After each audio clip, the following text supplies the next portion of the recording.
भगवत गीता यथारूप अध्याय 14 प्रकृति के 3 गुण। भगवान ने कहा, अब मैं तुमसे समस्त ज्ञानों में सर्वश्रेष्ठ इस परम ज्ञान को पुनः कहूंगा, जिसे जान लेने पर समस्त मुनियों ने परम सिद्धि प्राप्त की है। इस ज्ञान में स्थिर होकर मनुष्य मेरी जैसी दिव्य प्रकृति को प्राप्त कर सकता है। इस प्रकार स्थित हो जाने पर वह न तो सृष्टि के समय उत्पन्न होता है और न प्रलय के समय विचलित होता है। हे भरतपुत्र, ब्रह्म नामक समग्र भौतिक वस्तु जन्म का स्रोत है और मैं इसी ब्रह्म को गर्भस्थ करता हूं, जिससे समस्त जीवों का जन्म संभव होता है। हे कुंती पुत्र, तुम यह समझ लो कि समस्त प्रकार की जीव योनियां इस भौतिक प्रकृति में जन्म द्वारा संभव हैं और मैं उनका बीज प्रदाता पिता हूं। भौतिक प्रकृति 3 गुणों से युक्त है। ये हैं सतोगुण, रजोगुण तथा तमोगुण। हे महाबाहु, हे अर्जुन, जब शाश्वत जीव प्रकृति के संसर्ग में आता है तो वह इन गुणों से बंध जाता है। हे निष्पाप, सतोगुण अन्य गुणों की अपेक्षा अधिक शुद्ध होने के कारण प्रकाश प्रदान करने वाला और मनुष्यों को सारे पाप कर्मों से मुक्त करने वाला है। जो लोग इस गुण में स्थित होते हैं वे सुख तथा ज्ञान के भाव से बंध जाते हैं। हे कुंती पुत्र, रजोगुण की उत्पत्ति असीम आकांक्षाओं तथा तृष्णाओं से होती है और इसी के कारण से यह देहधारी जीव सकाम कर्मों में बंध जाता है। हे भरतपुत्र, तुम जान लो कि अज्ञान से उत्पन्न तमोगुण समस्त देहधारी जीवों का मोह है। इस गुण के प्रतिफल प्रमाद, आलस्य तथा नींद हैं, जो बद्ध जीव को बांधते हैं।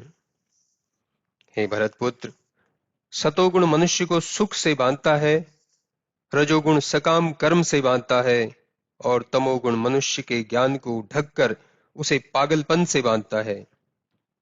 हे भरतपुत्र, कभी कभी सतोगुण रजोगुण तथा तमोगुण को परास्त करके प्रधान बन जाता है, तो कभी रजोगुण सतो तथा तमोगुणों को परास्त कर देता है और कभी ऐसा होता है कि तमोगुण सतो तथा रजोगुणों को परास्त कर देता है।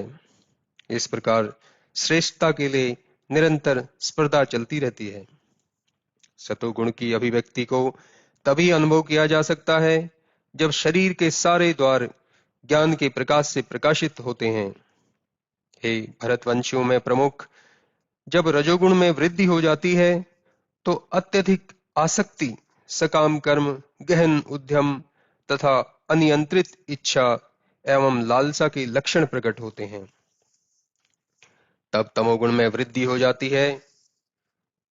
जब तमोगुण में वृद्धि हो जाती है तो हे कुरुपुत्र, अंधेरा, जड़ता, प्रमत्ता तथा मोह का प्राकट्य होता है।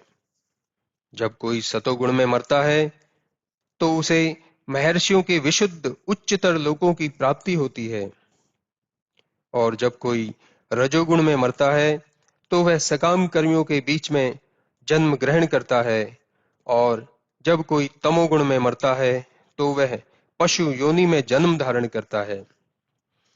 पुण्य कर्म का फल शुद्ध होता है और सात्विक कहलाता है, लेकिन रजोगुण में संपन्न कर्म का फल दुख होता है और तमोगुण में किए गए कर्म मूर्खता में प्रतिफलित होते हैं।